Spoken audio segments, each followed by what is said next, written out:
नमस्कार दोस्तों, आज से लेगेसी आईएएस एकेडमी शुरू करने जा रहा है डॉक्यूमेंट्री सीरीज। आशा करता हूँ ये डॉक्यूमेंट्री सीरीज हमारे सभी स्टूडेंट्स और जितने भी सिविल सर्विसेज की और लोग तैयारी कर रहे हैं उन सभी को इसका फायदा होगा, स्पेशली हिस्ट्री में। तो आज मैं इस सीरीज में बात करने वाला हूँ 20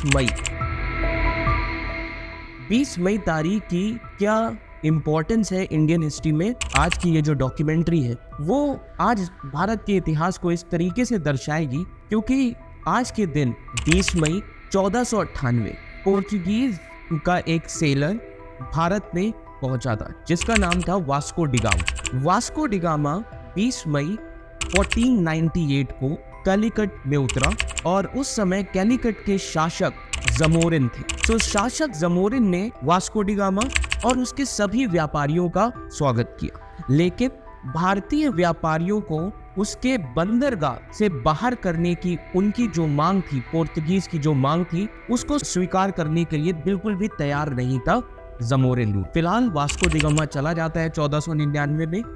वास्को डिगामा 1503 में फिर वापस आ। तो ये जो पुर्तगाल थे ये मूल रूप से प्रतिस्पर्धा करने के लिए नहीं आए थे बल्कि समुद्री व्यापार पर एकाधिकार बनाने के लिए आए। इसलिए 5 साल के बाद मतलब 1503 में वास्को डिगामा समुद्र स्वतंत्रता की रक्षा के लिए जो 80 जहाज जमा किए हुए थे जमोरिन ने उनको नष्ट कर दिया था। और उसी के साथ ही साथ वास्को डिगामा ने उस समय इस फ्रीडम ऑफ सीज मतलब समुद्र पे व्यापार करने की स्वतंत्रता को हासिल करने में सफल रहा था। अब यहीं से शुरू होता है पुर्तगालियों का काल भारत में। इसी के बाद 1508 में पुर्तगालियों का एक गवर्नर आया जिसका नाम था अल्फांसो डी अल्बुकर। उसने बीजापुर के सुल्तान आदिल शाहियों से गोवा पर कब्जा कर लिया और पुर्तगालियों की एक बहुत ही प्रभुत्व नींव रखी 1510 में। मतलब गोवा को पूरी तरीके से कैप्चर कर लिया था 1510 में पोर्चुगीज ने। इसी के बाद गुजरात तट के रणनीतिक बंदरगाह का मतलब पोर्ट होता है। तो अब गुजरात का जो स्ट्रेटेजिक पोर्ट था जिसका नाम था दीव, पुर्तगाल उस पे अपना कब्जा लाना चाहते थे और उस समय गुजरात का रूलर हुआ करता था बहादुर शाह।